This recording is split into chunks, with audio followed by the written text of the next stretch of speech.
Hello student, ये video मैं उन स्टूडेंट्स के लिए बना रहा हूँ जो आने वाले टाइम में डॉक्टर बनने वाले हैं और साथ ही साथ अभी आप लोगों ने 12th का एग्जाम दिया है और नीट का एग्जाम भी आपने दिया होगा। बहुत अच्छा स्कोर आया है आपका और अगर स्कोर अच्छा आया है तो आप एमबीबीएस के लिए भी जा सकते हैं और वेटनरी के लिए भी जा सकते हैं। दो ऑप्शंस अवेलेबल है आपके पास में।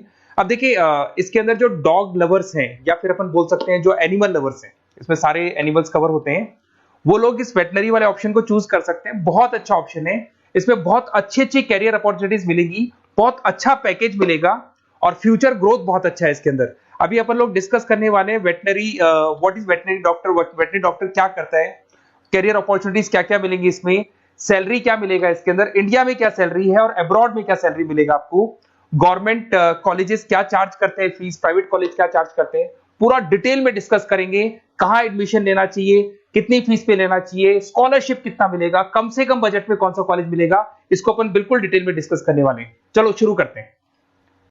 अब देखिए, एक वेटनरी डॉक्टर करता है क्या, what the veterinary doctor will do. तो वेटनरी डॉक्टर बहुत सारे काम करता है। डायग्नोस्टिक का काम है, उसका ट्रीटमेंट का काम है, सर्जरी का काम है, प्रिवेंशन क्योर का काम है, इमरजेंसी केयर के लिए आपका जो एनिमल वेलफेयर हो गया, क्लाइंट एजुकेशन हो गया, ये सारे काम को करता है। जैसे अगर अपन डायग्नोस्टिक की बात करें तो एनिमल्स का एग्जामिनेशन करना है, उसका एक्सरे करना है, ब्लड टेस्ट करना है, उसमें वो काम करेगा।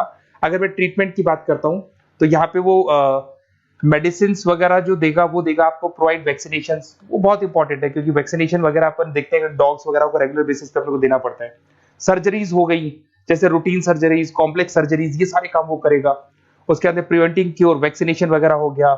उसके बाद में इमरजेंसी केयर के लिए वो जो काम करेगा, जैसे इमरजेंसी केयर में किसी को किसी एनिमल को कोई प्रॉब्लम आ गया तो उसका लाइफ सेविंग कैसे करना है, इमरजेंसी में कैसे लेना है उसको। एनिमल वेलफेयर में, जैसे जो एनिमल वेलफेयर ऑर्गेनाइजेशन होती है उसमें वो काम करेगा। उसके बाद में क्लाइंट एजुकेशन हो गया, जो भी आपके क्लाइंट्स होंगे जो डॉग रखते हैं, जो भी पेट रखते हैं, उनको क्या खिलाना है, उनको कैसे रखना है, उसके ऊपर डिस्कशन करेगा सारा का सारा। अब देखिए, मेन चीज इसमें आती है कैरियर अपॉर्चुनिटीज। क्या कैरियर अपॉर्चुनिटीज होगी, आप डॉक्टर बन जाएंगे तो डॉक्टर बनने के बाद में आपकी जॉब कहां लगेगी या फिर अपना खुद का प्राइवेट बिजनेस खोलेंगे, कैसे करेंगे आप। इसमें सबसे बढ़िया ऑप्शन है प्राइवेट क्लिनिक्स। ये लोग अपना खुद का प्राइवेट क्लिनिक खोलते हैं, small animal, large animal, mix दोनों के लिए खोल सकते हैं। तो प्राइवेट क्लिनिक के अंदर बहुत अच्छी अर्निंग है। अपन उसका जो सैलरी पार्ट है वो भी डिस्कस करेंगे नीचे। उसके बाद में आपका एनिमल हॉस्पिटल्स हो गए, प्राइवेट और गवर्नमेंट दोनों हॉस्पिटल हैं जहां पे जॉब लग सकती है। रिसर्च इंस्टीट्यूट्स हो गए जहां पे आपका जॉब लग सकता है, जैसे फार्मास्यूटिकल कंपनी हो गया, गवर्नमेंट एजेंसीज हो गया, यहाँ पे जॉब लग सकता है। उसके बाद में गवर्नमेंट एजेंसीज में public health agencies, department of agriculture, यहाँ आपका जॉब लग सकता है। कुछ लोग बोलते हैं जू हो गया, वाइल्ड लाइफ सेंचुरी हो गई, वहां आपका जॉब लग सकता है। जू, एक्वेरियम, यहाँ पे लग सकता है, वाइल्ड लाइफ सेंचुरीज में लग सकता है। उसके अलावा फूड प्रोडक्शन इंडस्ट्रीज हो गई, जैसे लाइफ स्टॉक प्रोडक्शन हो गया, जैसे कोई मुर्गियों का बिजनेस करता है या मुर्गियों का फार्म है, वहां पे जॉब लग सकता है आपका। एनिमल वेलफेयर एडवाइस के लिए जॉब लग सकता है आपका। कुछ नॉन प्रॉफिट ऑर्गेनाइजेशन होती है जो एनिमल्स के लिए खुली हुई है और उनका ऑब्जेक्टिव होता है कि कोई भी अगर एनिमल के साथ कोई प्रॉब्लम है तो वो लोग सॉल्व करते हैं उसको, उसका कोई चार्ज नहीं है, वहां आपका जॉब लग सकता है। उसके बाद में पेट और फूड न्यूट्रिशन, क्या खिलाना है, जैसे आपने सुना होगा डॉग्स को पेडिग्री देते हैं अपन, वैसे कौन सी चीज खिलानी चाहिए, क्या नहीं खिलाना चाहिए, उसकी जो जितनी मेडिसिन बनेगी या जितने फूड बनेंगे वहां जॉब लग सकता है आपका। उसके अलावा आपका स्कूल्स एंड कॉलेजेस में आपका जॉब लग सकता है एज अ फैकल्टी। पढ़ने के बाद में अगर आपका इंटरेस्ट है फैकल्टी बनने का तो वहां आपका जॉब लग सकता है। कंसल्टेंसी फर्म्स हो गया, animal health consultancy, food safety consultancy, यहाँ आपका जॉब लग सकता है। देखो ये सारे ऑप्शन है। उसके अलावा सैलरी पैकेज देखो, अभी मैं जो सैलरी पैकेज की बात कर रहा हूँ, इंडिया की बात कर रहा हूँ, अपना जो होम कंट्री इंडिया इसकी बात कर रहा हूँ। फिर अपन सैलरी पैकेज की बात करेंगे, वो अब्रॉड की बात करेंगे।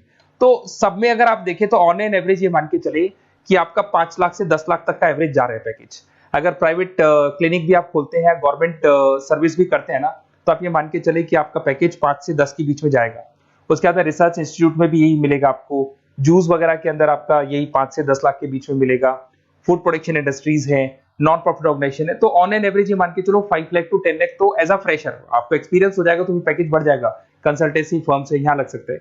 बट अगर आप अब्रॉड का प्लान कर रहे हो ना, तो अब्रॉड के अंदर तो ये मान के चलो कि आपका जो सैलरी है उसके अंदर बहुत जबरदस्त मल्टीपल इंक्रीमेंट होने वाला है।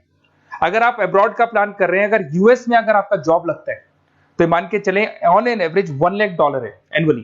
तो अगर $1 लाख का मतलब मान के चले तो 83 या 80 रुपीज राउंड फिगर में मानोगे तो भी 80 लाख रुपए आपको मिले। तो इसके अंदर एक बहुत अच्छा ऑप्शन है कि आप एज अ डॉक्टर बन के अब्रॉड भी जा सकते हैं। कुछ लोग हैं जो नहीं जाना चाहते बट कुछ जाना चाहते हैं तो वो जा सकते हैं, इसमें अब्रॉड भी जा सकते हैं।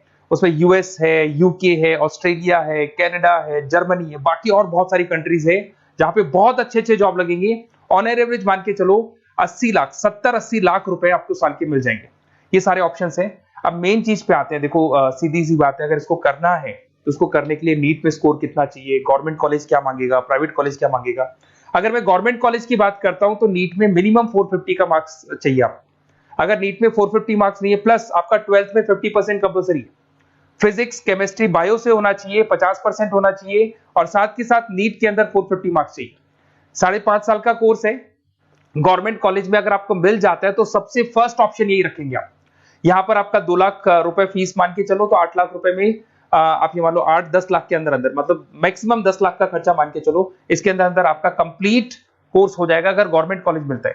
बट अगर आपका स्कोर कम है तो मैं आपको एडवाइस करूंगा गो फॉर प्राइवेट कॉलेज, क्योंकि आगे स्कोप बहुत अच्छा है कि वापस जब आप कहीं अब्रॉड जाते हैं या फिर कहीं और जॉब करेंगे तो निकल जाता है सारा पैसा, कोई दिक्कत नहीं है। प्राइवेट कॉलेज के अंदर नीट अपीयर चाहिए। अगर आपका स्कोर कम भी है तो भी चलेगा, नीट अपीयर है तो भी चलेगा। साथ के साथ अगर यहाँ पे ड्यूरेशन देखें तो वही कॉमन रहेगा। बट प्राइवेट कॉलेज में फीस बहुत हाई है। देखो आप 5.5 से लेके 7 लाख पर एनम मान के चलो तो पूरी फीस मान लो कम से कम 30-35 लाख के आसपास फीस बैठती है आपकी। अब इसमें हॉस्टल भी इंक्लूड नहीं है, हॉस्टल का अलग से चार्जेस लगने वाला है आपका। अब मैं जो आपको बताने वाला हूं उसको ध्यान से सुनना। प्राइवेट कॉलेज में बहुत सारे कॉलेजेस हैं जो लोग स्कॉलरशिप पे एडमिशन लेते हैं, बच्चों को पता ही नहीं उन कॉलेज के बारे में। वहां पर हॉस्टल भी इंक्लूड हो जाएगा, स्कॉलरशिप भी मिल जाएगा, और बहुत मिनिमम फीस में आपका एडमिशन हो जाएगा। इतना फीस आपका लगेगा ही नहीं, आप ये मान के चलो। तो उन सारे कॉलेजेस का अपन डिटेल में डिस्कस करेंगे। मेरा नंबर आप लोग के पास है, इस पे जैसे आप कॉल करेंगे तो या तो मैं रिसीव कर लूंगा, अगर मैं रिसीव नहीं करूं तो आप मेरे को मैसेज डाल के छोड़ना, मैं हाथों हाथ डिटेल, मेरे जो डिटेल काउंसलर्स हैं उनसे मैं बात करा दूंगा, वो आपको डिटेल में सारा डिस्कस करेंगे। Okay, best of luck. कोई प्रॉब्लम हो, ये नंबर है मेरा, इस पे कॉल कर सकते हैं। Okay, best of luck.